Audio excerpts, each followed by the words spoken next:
right button to push. So how's your holiday? It was very good. How was yours? Good. Nothing too exciting, you know? Mud season. Oh yeah, in town. Yeah.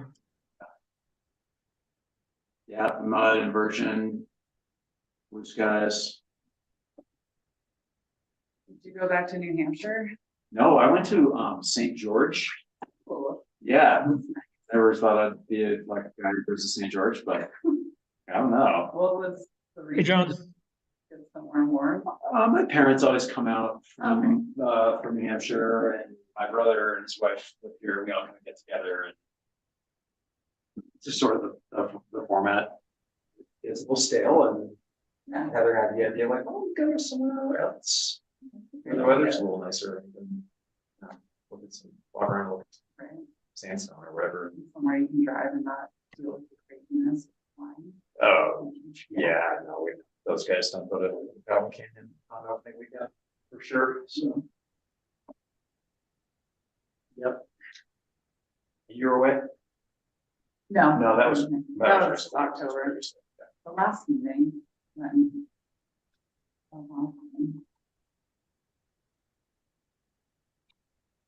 Well, John, you in town or you somewhere exotic?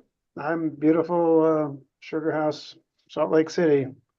I can Right. kind of see the mountains through the haze, but not really. Yeah, Uh-huh. mostly, I guess, but has it been bad down there this year? it's not good. Yeah. It's been worse. Well, supposedly on the weekend, it's all going to get blown out of here. But Hey, Hope so. the Spirit River. Honestly, forecast. Are you in town, Jeff? till tomorrow when I'm leaving for Hawaii, Oh, you know. So I always find a good time to travel right after Thanksgiving and before Christmas. yes. I've done numerous trips during those weeks. I tend to travel at that time as well. It's quite pleasant, very mellow. So, and then lately it's all kind of just been mud season, so biking and skiing are crappy here, so might as well go do something in the sun. Yeah, for sure. Well, I ended up going up this fall. I live close to City Creek. I was up City Creek a fair number of Sundays. It was easily one of the most stunning falls up City Creek that I remember. It was Yeah, Mill Creek as well. amazing. So I got my last ride in before the closure. That water company, what the heck? I know, 3 years. I wouldn't get away with it, but that Laura, she can get away with it. Yeah, our kids are on the same bike team together. I haven't seen her for a while. She's avoiding me, I think, because it's fine. Right. I'm gonna come in from the hills and come in the back way. Come and get me. I dare you. Right. I'll ski down up from Black Mountain or whatever. Right. Swallow Rocks. Yep. Hey, Rob. What's your question, Jen? Rob. How goes it? Good. How are you? Fabulous. Fabulous. Great. I thought I'd go up to the meeting in person today, maybe a ski pass, but nope. It's Right now. Molly. Out there. Okay. Oh, slide around. I'm gonna adjust this so you can see everybody and then we'll just go like this. Chris, where are you? And then, sorry, it's just, those things take forever to do. John, we're in the community center library, the town council planning commission meeting chambers. We are using I didn't recognize the room. we're using a meeting owl. You may be familiar. It's a little Oh, there we go.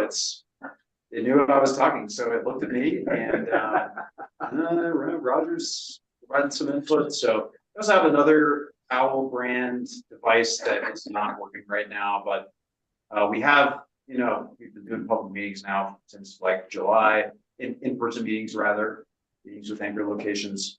So sometimes we have a couple of different views and it's fun. It's when it all works together, it's been a pretty good platform, so.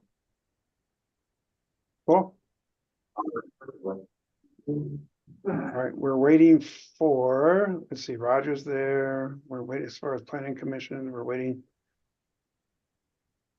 Dave, I guess. Dave Abraham. Yeah, Yep. Dave said he'd be here, right? There he is. Oh, there he is. A nice fall picture, nice leaves in the background. Oh, there he is in person.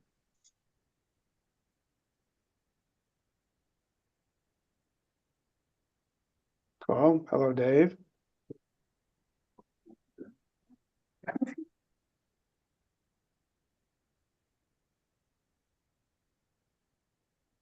And one more, aren't we waiting? While we're waiting, maybe Polly, tell us about your trip in 30 seconds or less, and a slideshow to go with it. Yeah, well, if I was prepared, I could show some pictures. We got to see, we're on a ship, so we're in the peninsula, and we got to see some penguins. We went into this one area that is was an old volcano.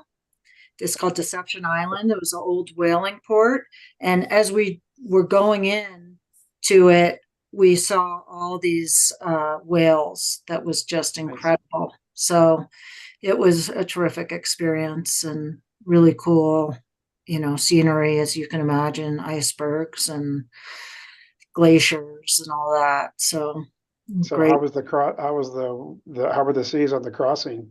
On the way over, it was a little rocky, not quite Drake Lake, and on the way back it was Drake Shake. It was pretty big waves, like crashing on the fourth floor of the boat. Oh, wow. Boat, yeah. So it's pretty exciting. Yeah, was that the Norwegian? Is it Hartigan or Hartigan or something? This one's the Albatross. It was a brand new boat. Okay. The company that puts on these ski cruises is called Ice Axe. So they have like 25 guides and about 120 clients. Oh, wow. So you get to, be on it's great. You go out skiing, come back, have, a drink and hang out, have dinner, made for you, and see a slideshow that someone puts on about, skiing in Gulmarg and Kashmir or whatever else. Yeah, it's pretty cool. Nice. It sounds wonderful. Yeah. Well, cool. Yeah. Well, should we get started? Shall we get started? It's 3:04. Yeah, I think we can. One of our more famous Utah residents said, let's do it. All right. Let's formally start the November 28th, 2023 Planning Commission. We have a couple of folks on site, so we don't need to do any sort of introductions there. I'm having office construction above me, so bear with me. If I need to, I'll go on my handset, but hopefully we've had a hammer drill throughout most of the day. Sounds like King Kong getting a root canal sometimes, but hopefully that stops soon. I don't have a lot in the way of introductions or welcomes other than could use some snow, and next time we'll hopefully be there in person and enjoy a little bit of skiing before the next meeting. Let's go straight into the minutes, approval of the minutes. Anybody have any comments, edits, anything like that? I'll make a motion. We approve the minutes So of Jeff our last made a meeting. motion. Do we have a second? I'll second. Rob seconds. Thank you. All those in favor, thumbs up, approve. Thank you. Good deal. We wanted to focus this meeting on the training. And Polly, bear with me, is it annual? Either the recommendation or required annually? It is, Go ahead. so it's required annually, and the chair is responsible for making sure it happens. Okay, And, I like to, I put in the link, and I just emailed this to Chris and Jen. So hopefully I thought that would be easier for them to do the share screen, but if not, I can do it, on my computer. But, Polly, if you want to do it, that would be preferred because of kind of the situation that I have with extended screens. It's a little okay. disconnected for me. Yeah, let me It'll be see. straightforward for you.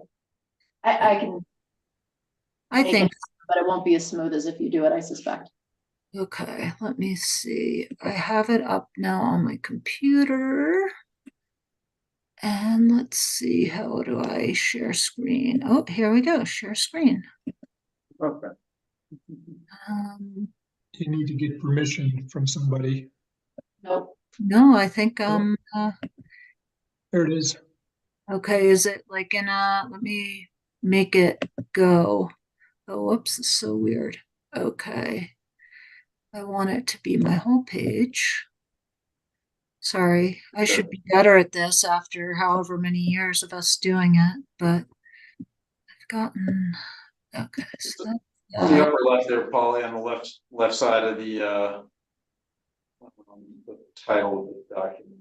But that works too. Oh, that maybe it's this thing. Yeah. There we go. Okay. Um, okay, great. So anyway, this is annual training, and it doesn't always have to be by the lawyer, but I think it's good to do it at least every couple of years, to just kind of that way if there are questions, and also just to kind of really make sure that everyone is clear about it. And the spirit of the act, I think it's just important. It's all about, a lot of places they call it a sunshine law. It's this transparency. It's the idea that the public can see you making decisions in a public forum. And what they mean by openly is in public. And I give the example once of we had some planning issue happening in our neighborhood years ago, and I went with my husband to the meeting, and he goes, "Well, they've already decided anyway." And I was like, "Well, they're not supposed to have. Like, there are laws in place to make sure that the decision happens in the public." And I think that when you have those open, frank discussions, especially when not everyone gets along or has different viewpoints, and you talk it through, that the public can see that and can see that process. And so that's why it's so important that it happen in the public. And it's all, if you're interested, it's all based on Utah Code 52-4, which is the Open Public Meetings Act chapter of the code.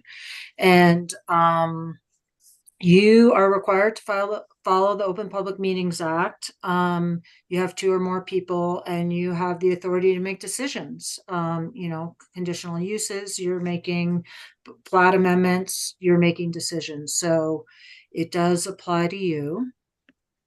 And what is a meeting? So this is important, is understanding when is there a meeting that falls under this. So one is that there's a quorum, and the mayor is a member of the planning commission but doesn't vote, and he doesn't count in this one particular case, although obviously he counts a lot in a lot of other places. But here, in terms of counting as a quorum, you don't include the mayor, but it's a majority of your membership. So a quorum also, it means to convene. That means to plan on having a meeting. So if you are, for example,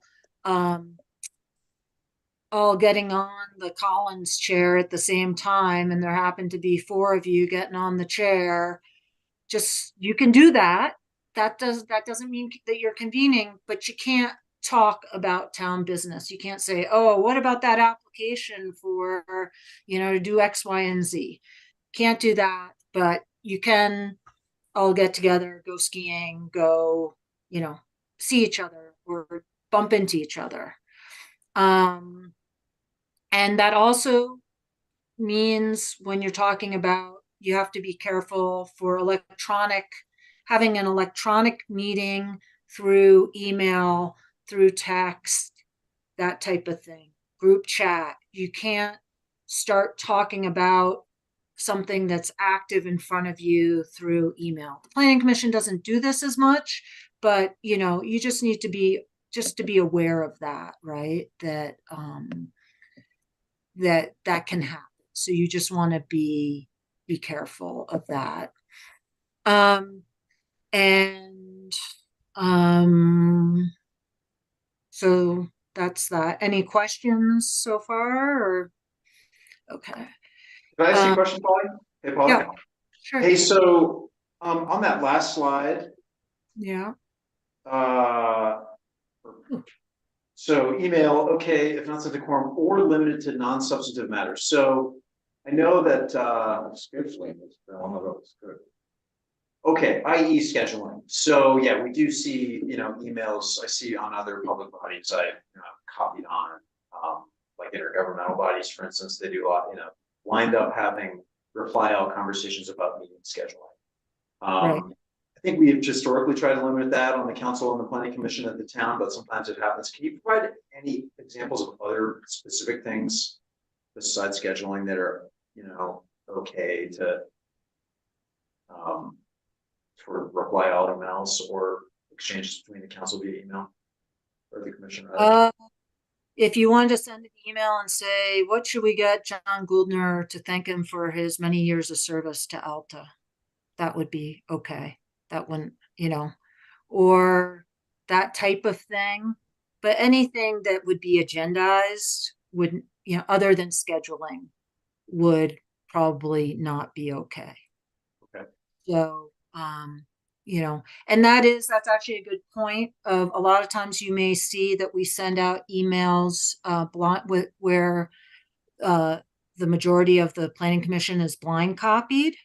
And sometimes we'll put that, blind, others are blind copied so that that they're on there, but that if someone does happen to hit reply all, we don't get into a situation where we start having a discussion. It can get dangerous. Like, let's say you're talking about, well, we want to have a visioning session. Well, what should we talk about in this visioning session? And then all of a sudden it turns more substantive with more and more reiterations. And so it's just better to do everything publicly. Do it in the meeting. Polly? Yeah. Another related question. Often we'll get a package and, all that seems normal, but replying all with questions, that kind of thing about the package seems appropriate, but you're starting to dive into it a little bit.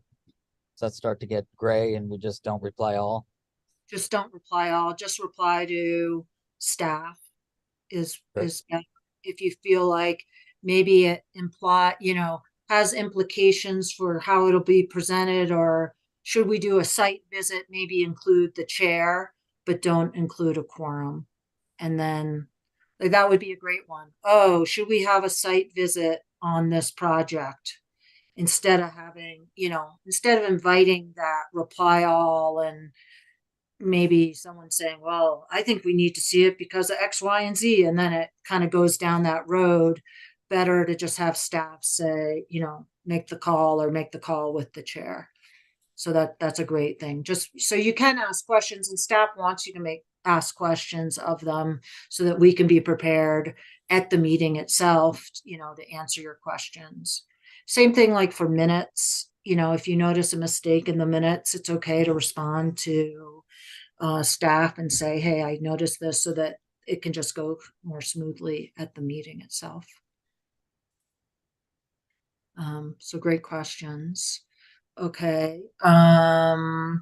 And we have the meeting after the meeting hasn't really happened for many years because of COVID. But if we do all get together, sometimes, especially if it's kind of a contentious meeting or just an exciting meeting, we all want to rehash it after the fact.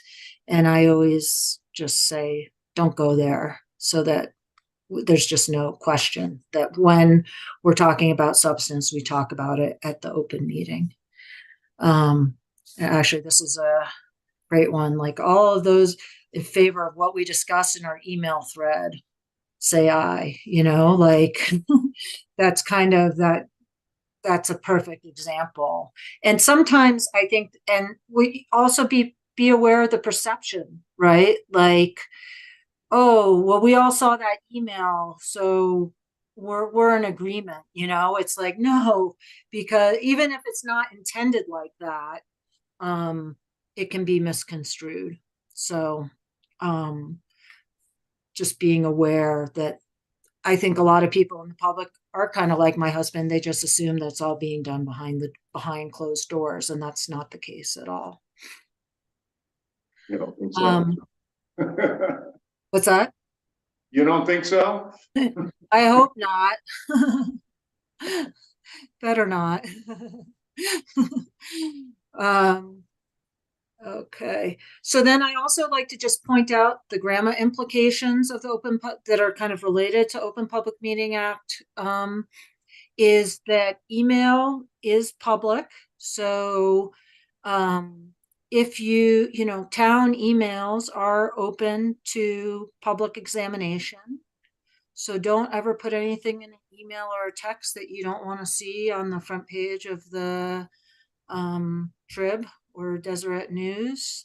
And I used to always give that example. And then I don't know, I mean, you guys all have been around for a long time, and like Shirtliff and had his emails on when he was AG. Remember, there was that whole scandal, and they had his text, John Swallow on the front page of the Trib. So it can happen.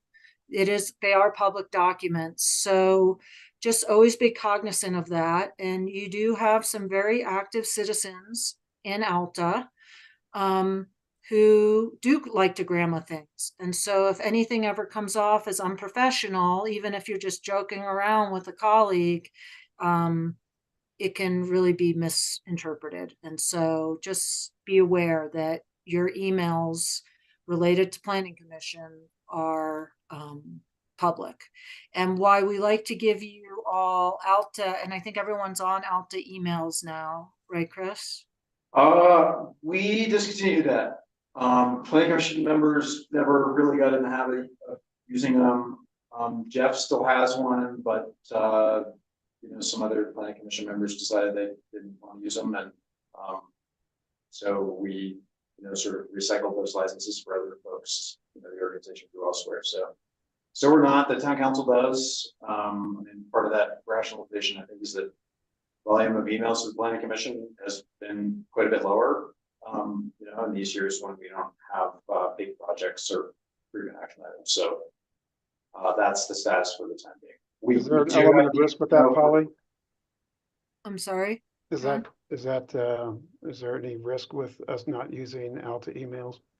You see me kind of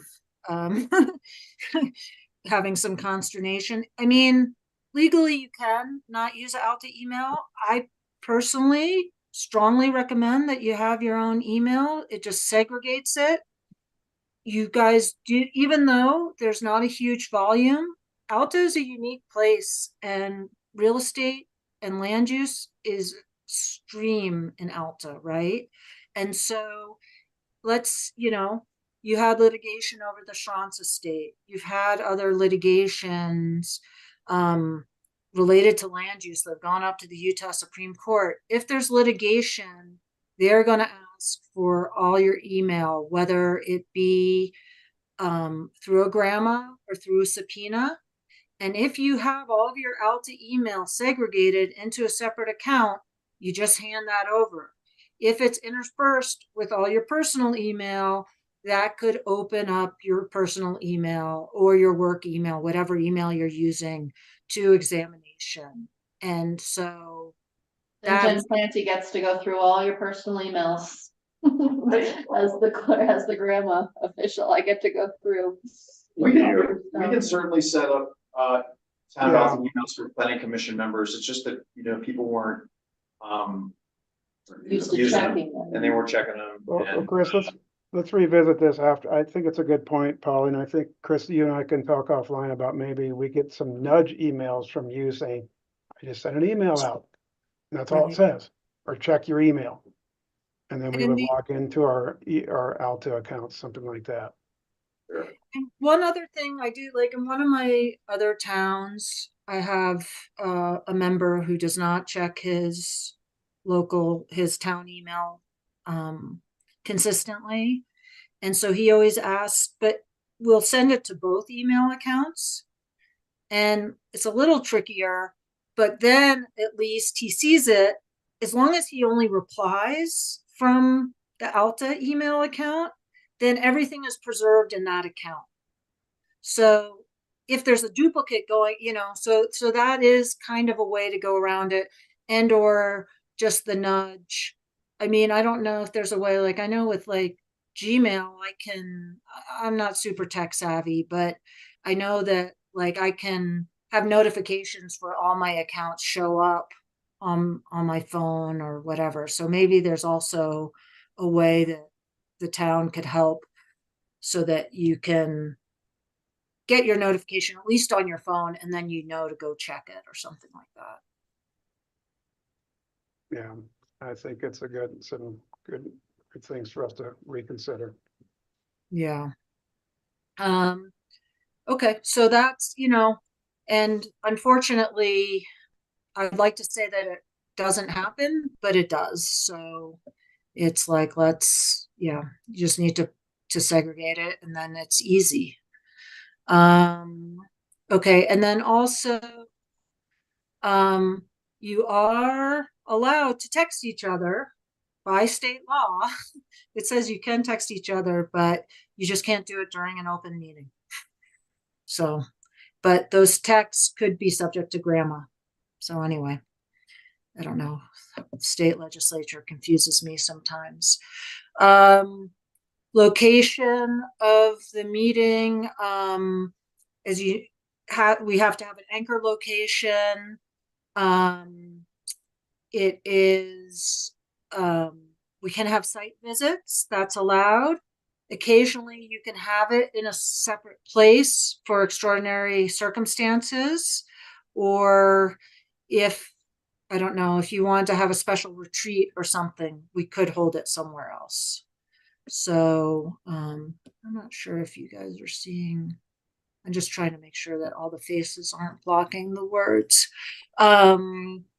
So, and every time that there is a public meeting, it has to be noticed at least 24 hours beforehand. Holly, question before we leave that one.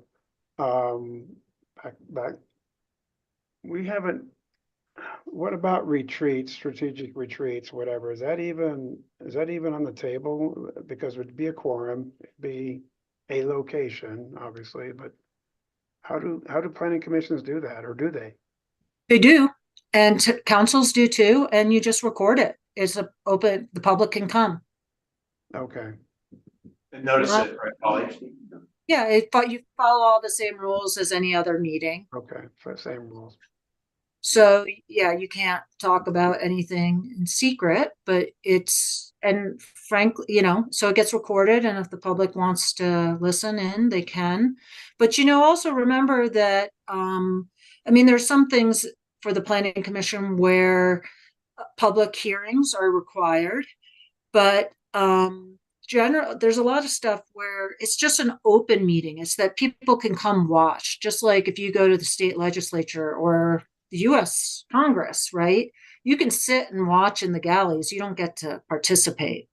So if a public hearing isn't required, you're not required to allow people to give input on a matter, and they could just sit. A lot of times you may feel like, well, if someone shows up and cares enough and they want to have an opinion, we'll listen to it. But, as long as you give that opportunity to everyone who's there from the public, you can do it. Or you could say, no, we don't want anyone to talk. We just want to talk amongst, have this discussion amongst ourselves. So I think retreats are great. I think it's a great way to kind of, especially, start thinking about general plans or work project, work plans or that type of thing. I think it can be very useful. So, okay. And then we talk about electronic meetings, and I should have looked it up. What I recall is that the town council adoption of a resolution for electronic meetings included the planning commission. But you're allowed to have electronic meetings, and obviously under COVID, we were allowed to have them without an anchor location. You can still have a situation like today where the majority of you aren't, as long as we hold the meeting at a anchor location, everybody except for staff doesn't have to be there. But as you said, hopefully we could all come up there and ski one day and then go to planning commission and all be in person together, but you don't have to be. So Let me go back to one item here, had to do with essentially comments from the audience. Outside the time that is reserved for public input, there's from time to time opportunities for people in the audience to make cogent comments. And I've let them do it. Does that mean that does that set a precedent that anybody who wants to say something, it has to be allowed then? I guess my point is you can't say, I want to hear from you, Jim, but I don't want to hear from you, Barbara. Well, that's effectively saying anybody who wants to if I let one person in, I've got to let anybody in. Right. I mean, otherwise, how would you respond if they say, Barbara says, well, he doesn't want to hear from me because I'm a woman or because. That's right, I don't. So, okay, got it. And the Right. challenge with that, Roger, is Mayor, excuse me, is with the attendees on the Zoom and those present, it's kind of a lot to manage. And Yeah, sure is. I feel like it's easy when you have everybody in front of you and you have hands being raised. Right. But then with the online component, I can see us getting ourselves into a little bit of a pickle. And that's why I usually advise not to go down that. Now, and there are times when my client has something that we ought to have, beyond his report that's pertinent to the discussion. But what you're saying is that's dangerous. Yeah, I mean, I think if it's you're talking about, hey, when's this, he gives his report and then you're like, well, when are you guys opening up Supreme? Because that's going to affect X, Y, and Z for the town. And or he pipes in on something that's related specifically because of his role in the town or a lodge owner or something like that. I think we can contain it, but it makes me worried. And I think it makes town clerk worried when it's like people are just jumping in and then you kind of lose control of the meeting a little bit. So, and the same thing can happen obviously at planning commission, right? The applicants get a little bit more leeway to pipe in than maybe the general public, right? They have an interest in their application, but it's hard to it's hard to say you can talk, but you can't. So, I mean, it's very fact specific, but, and I think Jen makes a good point where it gets a little harder also when things are online. But I also think it's important to get that public input and that there are means, to say to people, well, you can send an email to us or, send an email to the clerk and we'll include it in our packet or, we're trying to get public input, right? Mostly.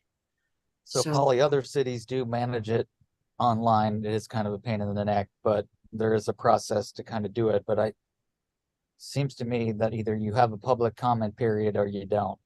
but And we do, right? We always do have that open at the beginning. I think what the mayor is referring to is sometimes during, you know, for example, Mike Mon might be on the panel because he gives he gives an update every month in the council meetings, in the town council meetings on what's happening with the ski resort, which is incredibly valuable. But then sometimes he's still on, and then we're talking, the town council is talking about something else, and he wants to join in the conversation, and it's not necessarily appropriate. And it's hard. It's, he might have very valuable insight, but then it's like, how do you then say, well, so and so, you can't speak to that. Yeah. So, but we do have that public time at the beginning. I have, Town of Brighton does what's kind of interesting is that they have a public comment section at the very beginning of the meeting and then also at the end. And sometimes that's kind of an interesting way to handle it, because if something comes up during the meeting and someone wants to try to pipe in, say, we want to hear you, but it has to be at the end of the meeting. So that's another way to deal with it. Okay. So there are times when we can have closed meetings. They're very specific in state law. And so there are these 5 reasons. Really, I could only, for planning commission, the ones that come up are litigation every once in a while. Real estate, maybe if you wanted giving input on buying a particular property, let's say for a community center or for some other reason. But if that comes up that there's a reason for a closed session, talk to me and we'll make sure that we jump through the right hoops to do that. And then for noticing, state law has certain requirements. 24 hours before the meeting is kind of the absolute deadline. And actually, I think, and Jen, you can speak to this, I don't even think you're allowed to update it on the Utah Public Notice website if you're within 24 hours of a meeting. So it's important to just have, sometimes it comes up and there are ways to at least bring it up, but you can't make a decision on it. So we have had circumstances where something comes up kind of last minute, it gets brought up at the meeting, but then it gets continued to the next meeting for a decision to be made. The agenda. So it's okay to discuss it. It's just that you can't take any action on it. Got it. Okay. Right. Technically you can't. It's kind of discouraged because you can't really put it on the agenda within 24. You're not supposed to change the agenda within 24 hours. So, it goes back to that concept of transparency. And let's say you're going to something comes up about the community center and it's like, you want to discuss it. Okay, well, no action can happen, but the public wouldn't know that you're talking about that if it's not on the agenda, and you're not allowed to change the agenda within 24 hours before the meeting. Right. So the idea is once the agenda goes out, the public can look at it. And frankly, I work with a lot of different towns. I live in, I care about what happens in my community. I look at the agendas for what's happening around me. And once I look at it, I say, I'm interested in this meeting, I'm going to go, or I'm not. And so you want that to be firm 24 hours beforehand. So there are special times where it does come up. Legally, you can do it, but it kind of goes a little bit against the spirit of it, which shouldn't be a habit, if that makes sense. And, the agenda should be specific enough to just kind of know at least what's going to be discussed. And it's so easy now, right? With that Utah Public Notice website, you get an email. I don't know if you are all signed up for Planning Commission or Town Council. You'll just get an email that tells you what's on the agenda. There are further notice requirements for land use applications, and they got changed in 2023. And frankly, everyone's heads are still spinning a little bit in terms of how they apply. Like, if you do a zoning change, you have to send out a postcard to everybody who lives in that zone. And then it goes so far as to say that if you can't find an address for someone, you're supposed to post their house. I mean, I think they're gonna be working on clarifying some of the requirements related to it. But in any case, 2023, there are certain times for land use applications where public hearings are required. For example, if you change your a text, the text of the land use code, that requires a public hearing, that type of thing. There you'll be seeing where this actually there was a webinar this morning on this. The whole subdivision process is changing statewide, and that has to be implemented for Alta by the end of next year. So end of December 25. So you'll be seeing some of that work happening. It's kind of interesting. Based on the conversation I heard today, I wonder if we maybe wait to bring it until after this year's session, just in case they make some changes. But in any case, you'll be seeing that next summer, most likely. And the other thing that you need to do is adopt a regular meeting schedule. You guys have kind of a set schedule now. It does, you can change it, but the idea is that the public kind of knows, oh, the planning commission meets the fourth Tuesday of every month. And you list those dates. So we should be doing that. Okay.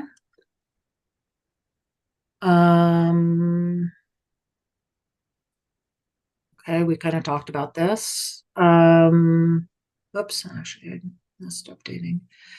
And then we kind of talked about this, right? The open means that they just be allowed to listen in. They don't necessarily have to be allowed to comment.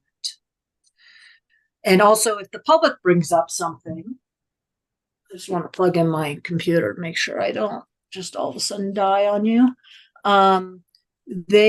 You can answer generally. Let's say someone comes up during the public, in the public comment portion and says, hey, what's going on with the community center? Or why don't you guys, you have a volleyball area. Why don't you have pickleball in the town park? You can discuss that or respond to it, but you can't make a decision. And you could say, yeah, pickleball court's a great idea. Let's discuss that at our next meeting or something like that. Hey, Polly, do we have to declare at the beginning of a meeting that there will be no comments from the gallery? Do we declare that at the beginning or not? No, I don't think you need to. I mean, you can if you feel more comfortable, but there's no requirement. I guess it depends on how verbose people tend to be. Like for, I don't know, the municipal services district that covers all the townships and town of Brighton, they're in the habit in the county. They have like this long list that they read out before every meeting. You must be courteous when you speak. You must do this and that. Personally, hopefully people understand that already. But if you feel more comfortable, absolutely you can. If it becomes a problem, I'd say do it. But if it's not a problem, I wouldn't bother. I think probably my experience has been in front of other planning commissions. Just from a style perspective, I appreciated it when the chair says, by the way, as a reminder, we're going to have this discussion, but no public comment. But that's just me. Agreed. Okay, so yeah, and if you want us, or if you want to come up with something you state or that we put on, we can put it on the agenda as well, or whatever we can do to support that. Well, I think Yep. also some people, not that we've had many big rooms filled with angry pitchforks, but even parenthetically on the agenda as a reminder, no public, this is not gonna have, there'll be no public comments taken during this agenda item or something like that. We have that, Right. we can do that on the agenda, so that people can get frustrated by, hey, I showed up and I didn't get a chance to talk. Right. Yeah, so it's just setting expectations. And I think the other big one that people get upset about or don't understand is when they make a comment, they expect a response. Right, And you're not required to right. give a response. And or the other thing that I see a lot also is where they make a comment, but they're not really directing it to the planning commission, they're directing it to the applicant. And it can get a little contentious. So it's a bit of a dance managing that. You know, sometimes it's worth responding, right? It can be responded to easily, but you don't want to engage. Where I see things break down, and probably you guys have seen this as well, especially where there are pitchforks, is that you give an answer and then they respond again, and then it becomes this kind of back and forth, and that doesn't ever seem to be very productive. So, Right. yeah. All your meetings have minutes and all of them are recorded. And actually, you know, it's so cool now that everything is on YouTube. If you miss a meeting, you can listen to it. The only exception to that is site visits are not required to be recorded. It'd be very difficult to do that. And you don't even need minutes for site visits. We talked about this recently. If you do a site visit, I usually just recommend that when we get back together, the chair summarizes. We just did a site visit to see, you know, the parking lot at Gold Miners to see what, whatever's the improvements there or whatever. And just a very quick summary, just so that we can memorialize it. Your recordings are supposed to be are unedited, so it has to be of the entire meeting, and they must be available within 3 business days. You know, I think that was written a while ago. Nowadays, right? We have it on YouTube. It's available immediately. Public has the right to record a meeting. I put that in there because it's in the state code. And I was at a meeting once and someone in the public had their little video camera out kind of in everyone's face. And it was a little distracting, but they are entitled to record it. So as long as it's not destructive. It's really important to read the minutes and make sure they're accurate. They are the official record of your meeting. And those are required to be available within 30 days. Draft minutes are within 3 days. So, 30 days, that's, staff has to work on that just to make sure, especially if you guys aren't meeting monthly. And let's see. And if the minutes and the recording, are in conflict, and the minutes have been approved, I believe it's the minutes that prevail, isn't that right? Technically, yeah, it is. Under state law, it's the minutes are the official record of it. And if there is a closed session for the purposes that you described earlier, are there minutes for that? So no minutes are taken, but their recordings are taken with the exception of, so it's recorded. Some places do minutes. It's not illegal to do minutes of it, but it's not, most places I've seen do not do minutes of their closed sessions. And it's not required. And it's the only one where recordings are not required is for personnel, when you're discussing personnel, HR type issues. or security issues. And then if you do have that situation, you don't need to record, but the mayor or the chair needs to sign something saying all we talked about was personnel or security. And so there are records, and you have to be really careful when you go, if you do go into closed session, to make sure you're sticking very closely to what is being discussed. And I can give an example from another town, which when I first started as their town attorney, it happened before I was town attorney, I'm happy to say, but they had a situation where they said, oh, we discussed this in closed sessions, everyone for this. That, you don't say that, because it wasn't true, actually. I think they were referring to it. I don't know. They had talked about it, but then there was anyway. And then it was subject to litigation, and the judge had to sit and go through like 20 hours of closed session recordings to see whether or not they had actually discussed this matter in closed session and made a decision.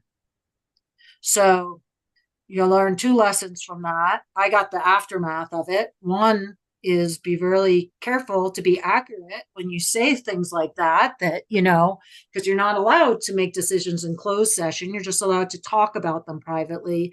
But any discussion, the decisions happen in open session. And also even though you feel like, the public's not allowed to be there, it is recorded, and the judge gets to listen to it. So, or, someone like that.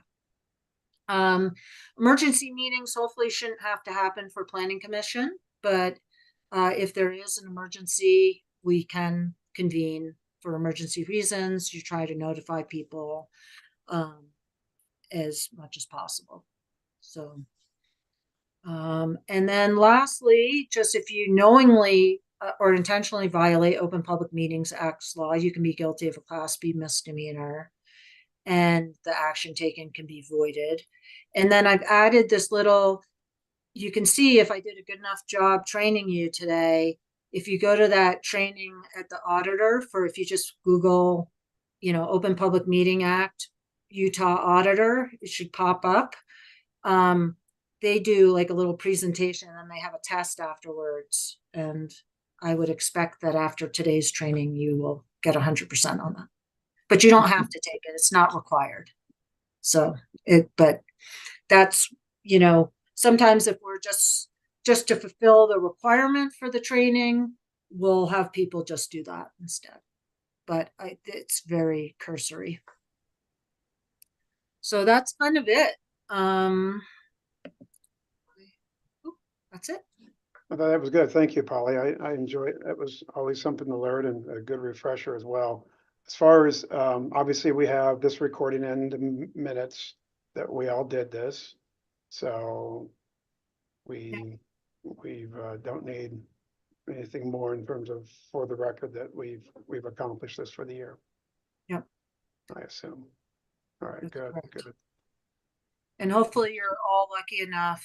I'm sure, for example, the mayor probably has sat through a lot of Open Public Meetings Act training. Like when you have, if you're on lots of public boards, you have one for council, you have one for planning commission, you have one for the CWC, you have one so, everyone's doing this training. But I think it's important. And, it is a good reminder of, hey, you're doing the public's work, and I thank you for your service to do that, but to remember, hey, this isn't just wheeling and deal. Of course, you guys aren't just wheeling and dealing behind closed doors, but the idea of, oh, I need this. When we talk about this, it has to be during a meeting, and the public needs to be able to listen in and see the work that we're doing. Good, good. Thank you. Thanks again. Any questions for Polly before we move on? Thoughts, aha moments, anything you want to ask? Well, I just might make a comment. The Todd Godfrey, who's kind of the, I guess, the chief counsel for the league. I consulted once on a situation where on another board, having nothing to do with Alta, there was a executive session or a closed session in which I thought that the rules were rampantly violated. And he said, you know, if you're in a closed session, you're prohibited by law from telling anybody else what happened in that closed session. So this is a law, an unenforceable law. But we have very few closed sessions, so it probably is never really going to affect us. And planning commissions have even fewer closed sessions. Yes. I can't remember. Yeah, I've wanted to ask you about that. When do planning commissions have closed sessions to discuss reasonably imminent litigation or something like that? The times I've seen it has been for litigation. You know, let's say that there's a planning commission decision and it ends up going to the district court, and you want to give an update to the planning commission on what's happening. You don't want to have that litigation strategy in the public. That could be a reason to be in closed session. That's the main reason planning commissions go into And I suppose you can't have an impromptu closed session, like 3/4 of the way through the meeting, you probably say, hey, time out, everybody. This needs to be a closed session, everybody out of the room. We can't do Right. that. But you could interject and say, we need to table this, move on, and we'll have a closed session next time, something like that. Yeah, and I I mean, mean, basically save us from ourselves sometimes, so to speak. yeah, and if, you know, with, as you said, planning commission, it's so rare that if we knew it was coming up, we could put it on the agenda. There are some councils I know that just have closed session on every agenda. Yes, yeah, So that, and then if they don't need it, then you don't do it, but then they have the ability to do it because placeholder, yeah. placeholder, because sometimes those things do move quite quickly where you need to have a closed session. Yeah. Yeah, like, But oops, yeah, look, yeah, we're going down this path, oops, we better. right. And the formalities of it are tough, right? Because when you have people on Zoom, you have everyone go off and then go back on, so it's a separate recording. But Yeah, it's rare. But you know, planning commissions are really important, right? You're the land use authority for what's, you know, you control or give input on all your land use code. And, you know, I think I've been looking, the Alta code, the Alta land use code and the Alta municipal code was kind of based off of the county code when you became a town about 50 years ago, a little more now, you know. And I guess because it was 1970, I think, so 53 years ago. And so there are these like remnant parts of your code that came from that old county code. So, you know, I think that maybe when you talk about work plans, whatever, maybe doing a review. We did a big one when I first started. We did some big changes. We did some great changes to like non-conforming uses. And in fact, Brighton just is redoing their non-conforming use. And we looked to Alta because I knew that you guys had done such a good job with it. But maybe starting to tackle that, you know, the general plan, thinking about that, super important, right? Even though the general plan isn't mandatory in terms, it gives you the outline of what things are important to you. And when you're implementing your laws, the general plan is extremely useful. yeah, good segue to our next agenda item. Thank you. So with that, let's move on to agenda item 4. It's always good towards the end of the year, and this will be our very likely our last meeting for 2023. That we at least identify, air out some potential topics, both from a product and projects, and just maybe just some curiosities or just some things for discussion and research. I'm open to all those ideas. Polly just laid out a couple. But before I turn it over to staff, I'd like to hear from other commissioners, some things that you'd like to, that are relevant for this body to poke at, so to speak, in 2024. And I was, thinking Polly might have teed me up here too, but the idea of maybe just looking at the general plan.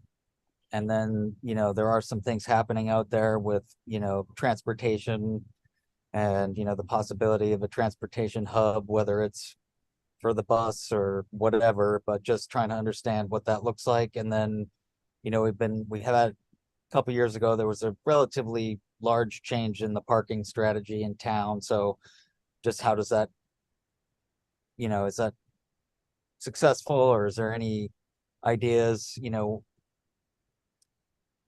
not to be the patron saint of like free parking, but there's the component of the frontage, if we can call it that. I guess it's an easement where our highway goes through town, that I guess technically is under our control, and so maybe we have some limited say over that. I know we're involved in the pool for the parking that's managed now, and there's some great success there, but there's also some maybe negatives for that, in terms of accessibility or fairness, in terms of access to the town, right? Whether it's visitor or employee or whoever. So just kind of that whole idea about looking at the general plan, and then maybe looking at what the recent UDOT EIS is all about, and how does it anticipate it's kind of coming together, where I think it looks like it's over by the mine dump, where there could be some sort of convergence of a transportation hub. So we might want to look at that stuff Now, and those get are a all little smarter. relevant, good subject matters. John or Chris, maybe we start with the foundation of that. Several years ago, we had someone from UDOT right-of-way come and talk to us about the update on the right-of-way delineation all the way to the Summer Road, if I recall, and I don't think they had finished that yet, but I'm going by memory here. And I think there was like, oh, we're gonna be done in a year or two, but that was probably 5 years ago. Maybe we start there and understand what our canvas looks like, so to speak, before we dive into some of the other issues. And let's start at a foundation, which is, to me, the right of way, who owns what, where. Right. I've only been asking about that the whole time I've been on the planning commission, so we'll just wait another 5-7 years, John. How No, long we have I can. been No, on you the can be commission? like No, we Lee don't have to wait. Kapilowski. We Lee don't have to. Kapilowski was on, oh, sorry, John, No, go ahead. for 42 years. So I guess you've got what, 38 I'm years to just a go. But baby. no, I'll pass this on to Chris. But it all started when the DOT put the road up, without asking anybody. Same thing with the bypass road. Most of the road was on Forest Service property. They finally, the Forest Service and the DOT finally figured out road and shoulder. DOT, they never actually figured out, they started working on the right of ways everywhere in Utah, because Alta wasn't the only place where the DOT did this. Right. They got to entry 4 and they quit because there was not enough room. It was too irregular, and they couldn't just do a standard 66-foot right of way. Then those guys came from the DOT and talked to us at a meeting a number of years ago. And now I'll just hand it off to Chris.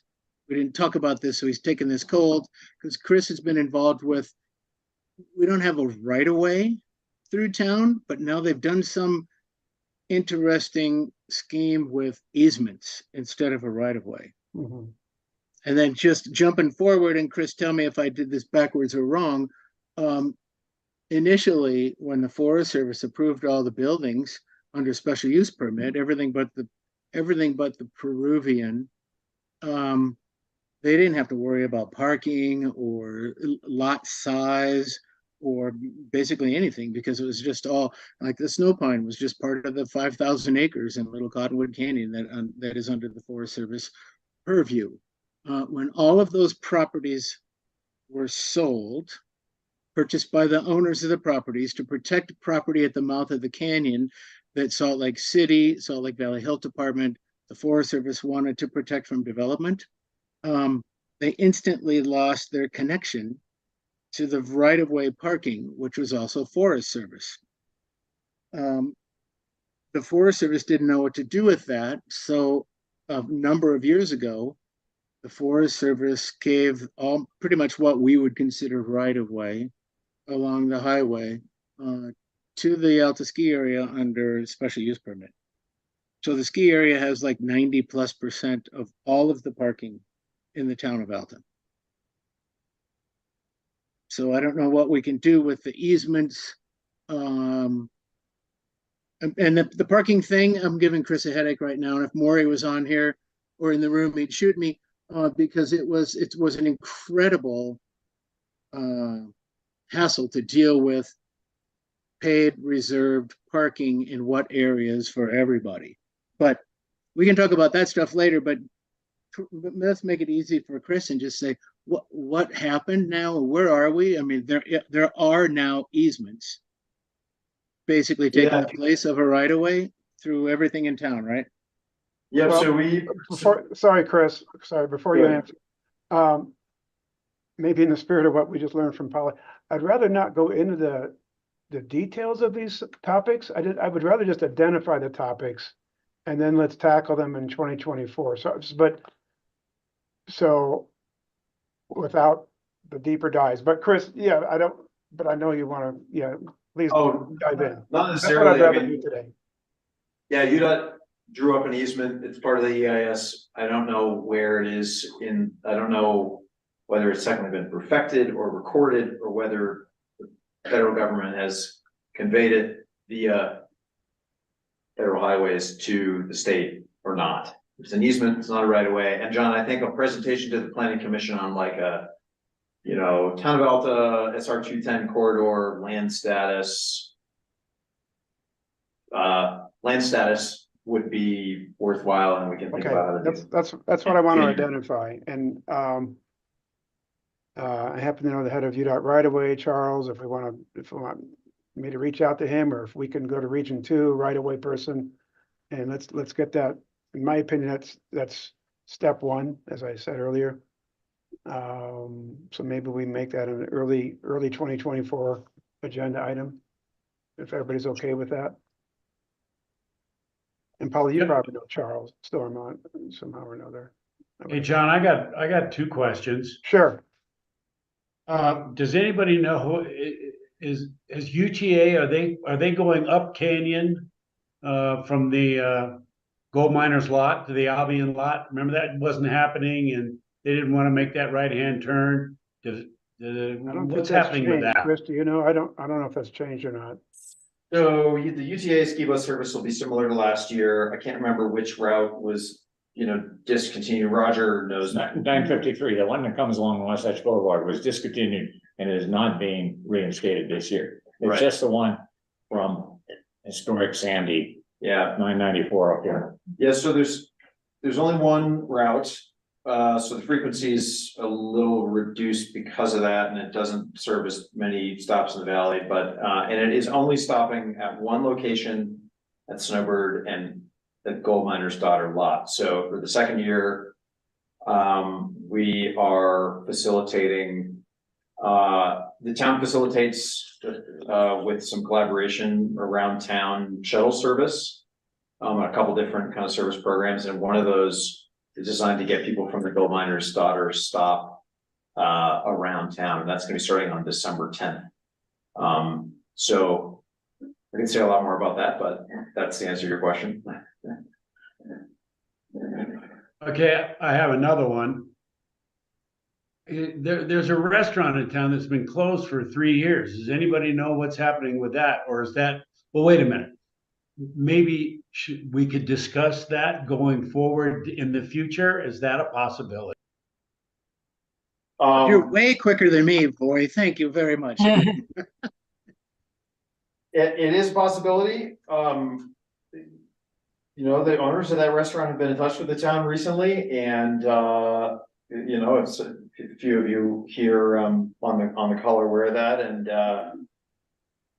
perhaps by January, February, we'll have something to report on, what they're envisioning and what the pathway to implementing it might be and so on and so forth. So they're not operating this winter, doesn't seem. All right, good. Thank you. Yeah.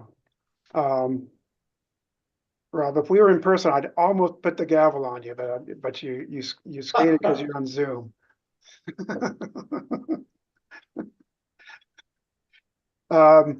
But that does remind me of a topic maybe we can talk about later, as far as economic development issues or how that's going. Anybody else?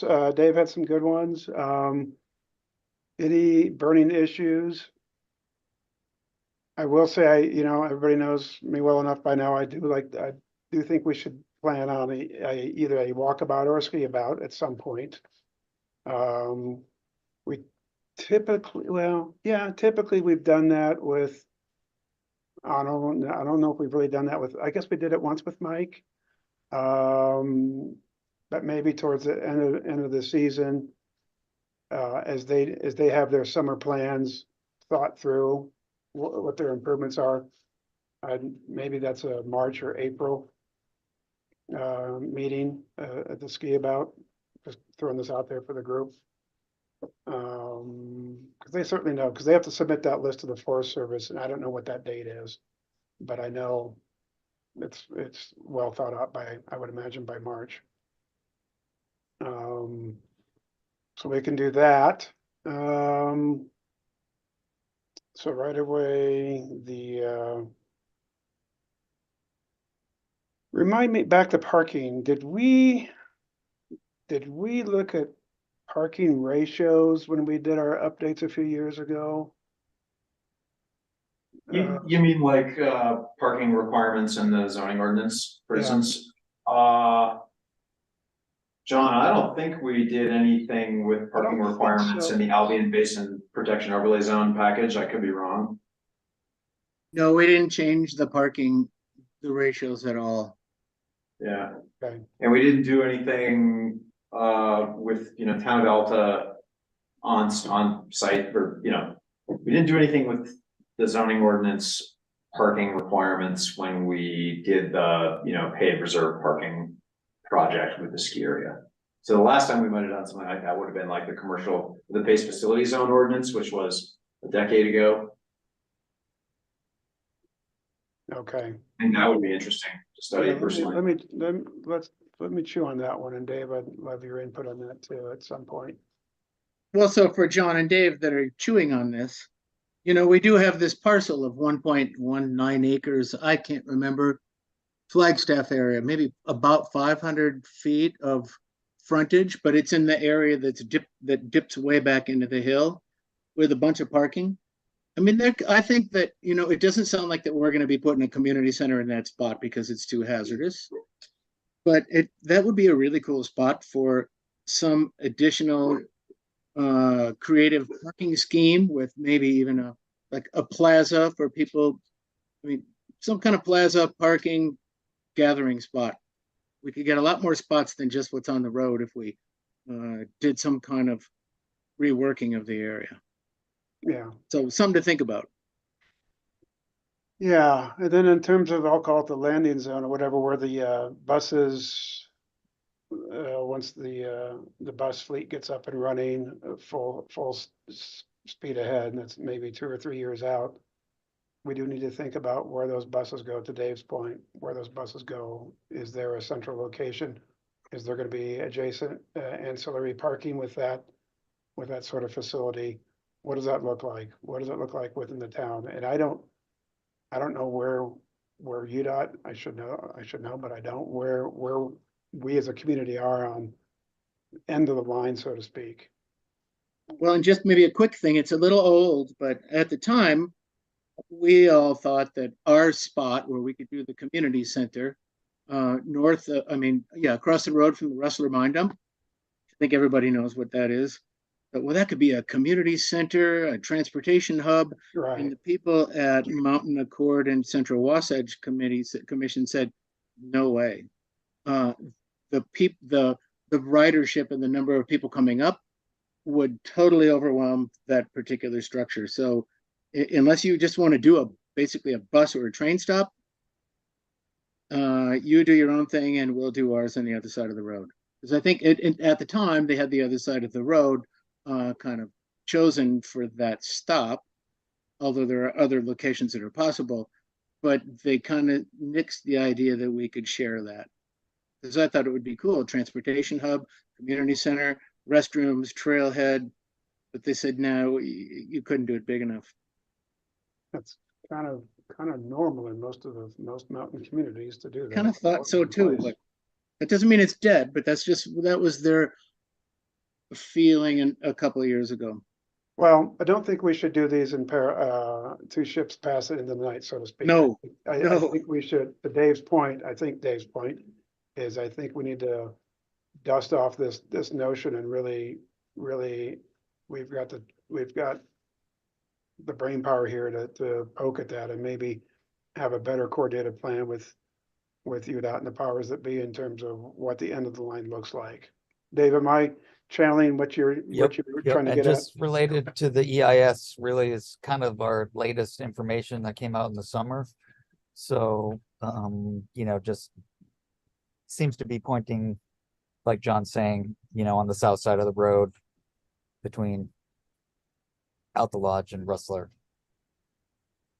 Yeah. And what's the town's response and what are we doing about it? What are we planning? Are we planning for it appropriately?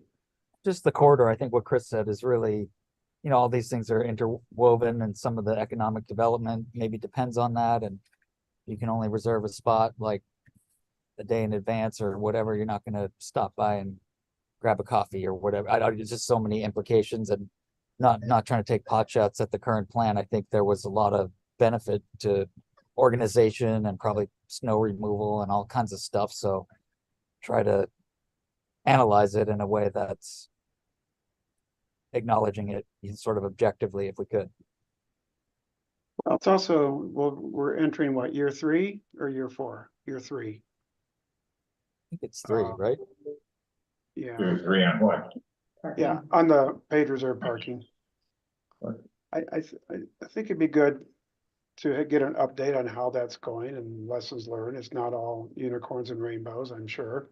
I think it's a legitimate topic for us to be more informed about, to your point, Dave.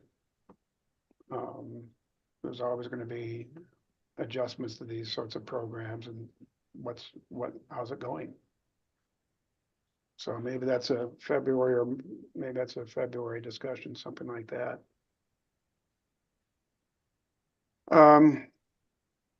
Anybody else have any burning subject matter? Holly brought up some ideas, maybe more for you, Chris, in terms of general plan. Do you have any grants in the pipeline we should know about? Well, the big thing that John and Polly both mentioned, that we are required to do, and that will be a planning commission project, is to update the town of Alta subdivision ordinance in 2024. So I think, Polly mentioned that she and I believe John Goldner also joined the League of Cities and Towns webinar at noon today with Todd Godfrey, the league attorney or general counsel or whatever his title is, but and Meg Ryan and Cameron and some other league staff. But we have to update the subdivision ordinance. The state is providing funding for basically every municipality in the state to hire technical consulting. There's a consultant pool that you make your selection from. So we need to select a consultant and then schedule that project into the planning commission calendar for the year. So that's something that we have no choice but to do. I don't know how time consuming it has to be. I mean, I don't know. There could be some subdivisions, but it's not like we're some community in the valley, developing, agricultural land and, subdividing every which way to the Pacific Ocean. So, anyway, that's a project that we need to do this year. We do have a dark skies project out there. It's kind of in the lurch a little bit, and John Goldner would probably prefer not to talk about it because I know he's been a little bit frustrated by, the progress that our partner at the U has been making on that, but it is still on the dashboard, and we can figure out when that's right. That may be right to bring back to the planning commission at some point because it's kind of in progress. It's a good project. I think it has community support. It definitely has community support. So anyways, That's a good point. No, that, to me, that's a given that we haven't talked about it for a while. We do need an update on that for sure. Did the I guy don't get a think any new of us want that to drone? languish. No, well, he got a different drone. We did measurements. It seems like every time we did the measurements, it was incredibly cold. And we have submitted an application to the Dark Sky International, whatever they call it. They've changed their name, and I got used to calling the old thing. But and I just got a very long communication from the new chairman of Dark Skies. He's in the UK. He was a ranger of some national park in the UK. And he sent me a 227-page. Roger would love this. It was incredibly scientifically detailed on the lights and the measurements and everything. And he goes, well, here's what we did, and we need to figure out what we're going to do with you. And it's like, yeah, we do. So I'm starting to now it's been a while, and this just happened last week. So I got to get Daniel Mendoza from the University of Utah and Dan Oakley from the UK on the same page, and then see what we can do to move forward. I'm hoping that we don't have to do a 227-page scientific. On the same 227 pages, let's hope not.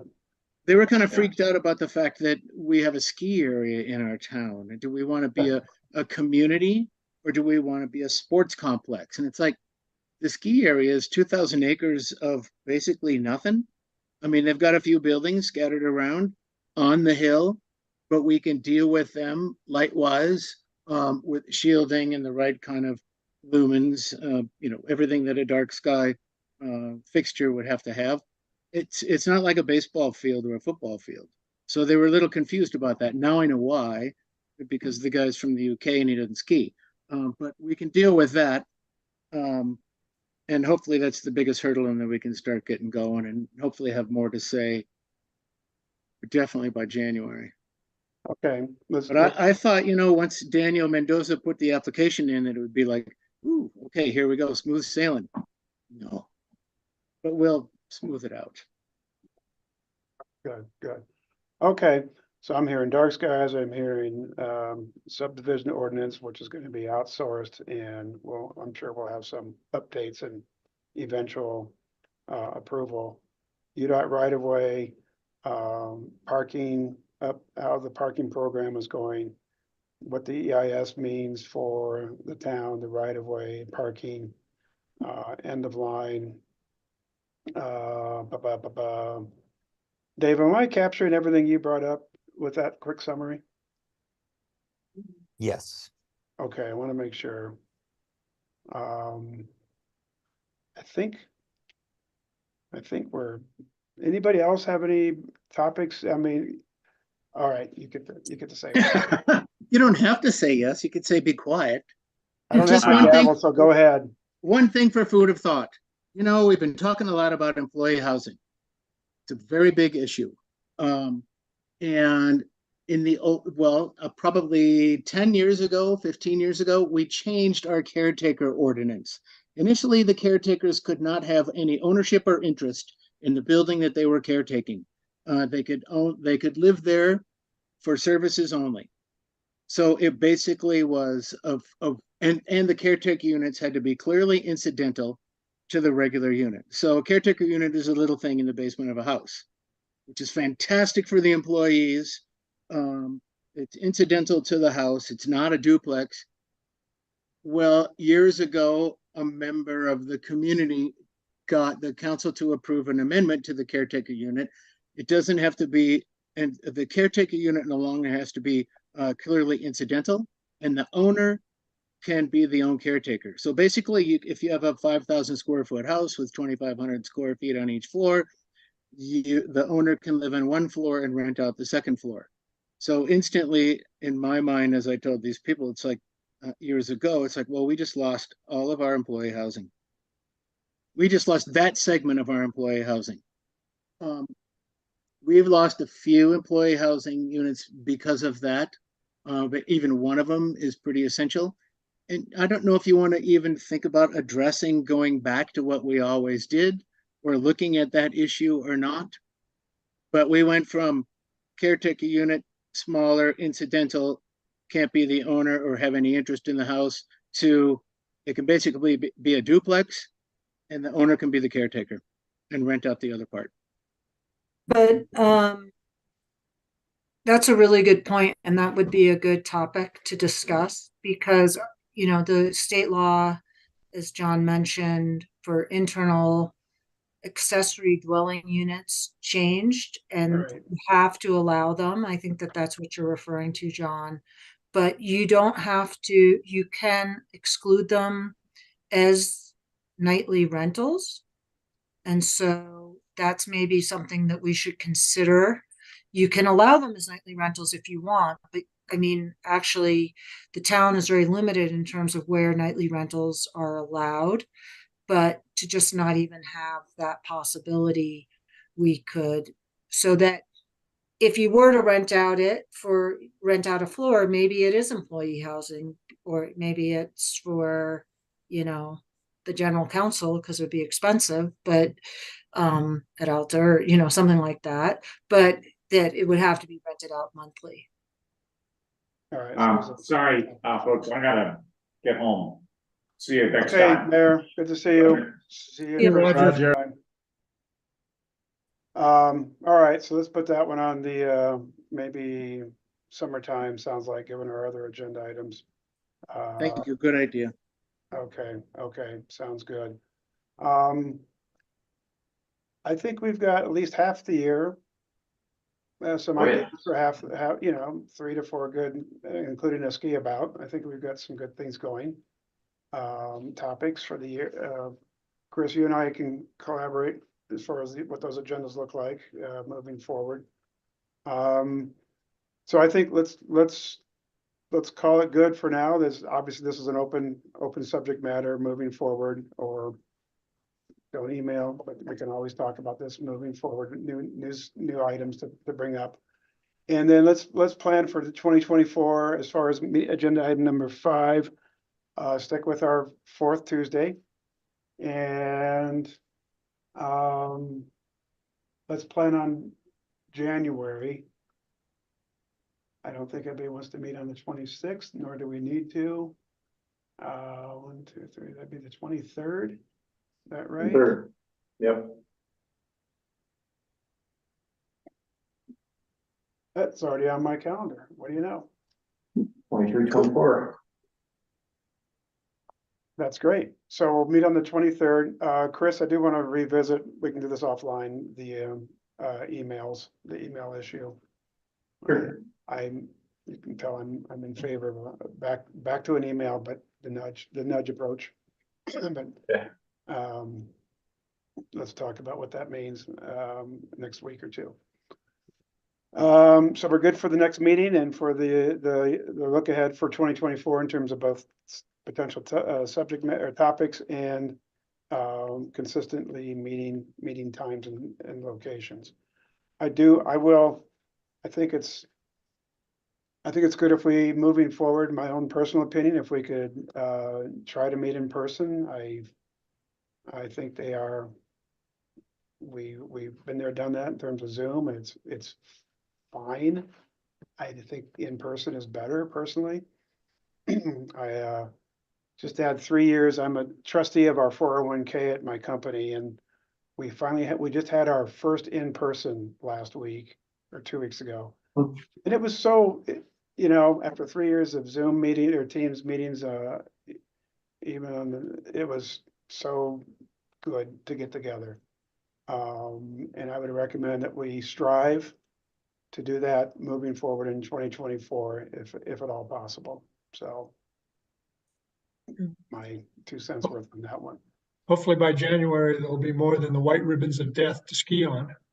No kidding. Like 24 to 36 by Monday, Jeff, Yeah, in the 3 PM Cotton Canyons forecast, so.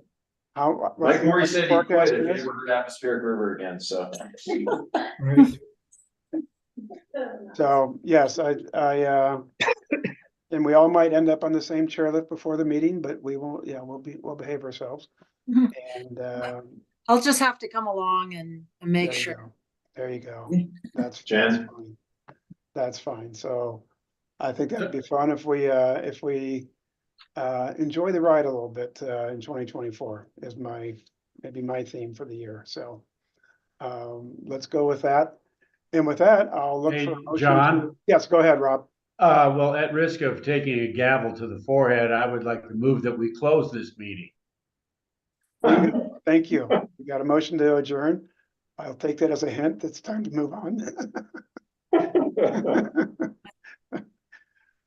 that a second? Second that. All right. Jeff's got a fight to catch to Hawaii. We'll second that. Jeff's got a second. With that, we will, all those in favor? Thumbs up. Aye. Aye. With that, we'll end the meeting. Jeff, have a great trip. Everybody Thanks. have great holidays. If I can run into you all, I will look forward to it. And Thank you. January, if not before. All right.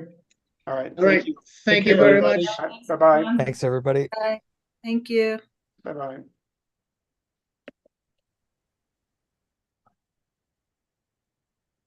God, I love you all. Thank you.